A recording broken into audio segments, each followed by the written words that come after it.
एक भीषण दुर्घटना ने एक हंसते खेलते इंसान को पूरी तरह बर्बाद कर दिया। उसका शरीर लगभग खत्म हो चुका था।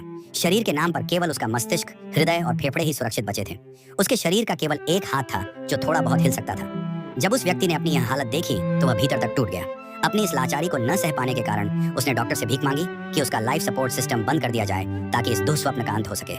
लेकिन डॉक्टर ने उसे समझाया और ढांढस बंधाया। डॉक्टर ने कहा, तुम्हें जीना होगा, कम से कम अपनी पत्नी और बच्चे के लिए। अपने परिवार का ख्याल आते ही उसकी आंखों से आंसुओं का सैलाब बह निकला। अंत में अपनों की खातिर उसने इस नए और अजीब शरीर के साथ जीने का फैसला किया। मशीन और भावना का संघर्ष, जल्द ही एक बड़ा तकनीकी बदलाव आया।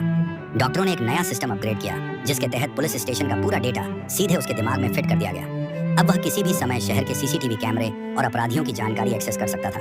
लेकिन एक दिन सिस्टम चेक करते समय उसकी नजर अचानक उस फुटेज पर पेडिडीडी ही, जिसमें उसके साथ हुई दुर्घटना और उसे नुकसान पहुंचाने वाले लोग दिख रहे थे।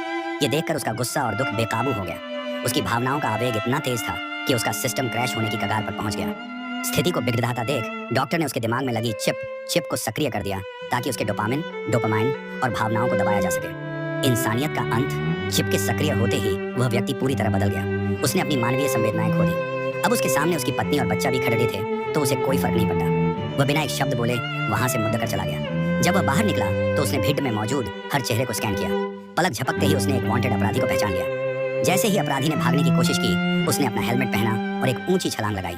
उसने अपनी गन से एक इलेक्ट्रिक बुलेट दागी और अपराधी को वहीं ढेर कर दिया।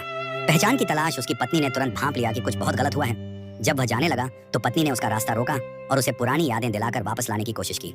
उसने चाहा कि उसके पति के भीतर का वह इंसान जाग जाए जो उससे प्यार करता था। पर अफसोस, उस आदमी पर कोई असर नहीं हुआ।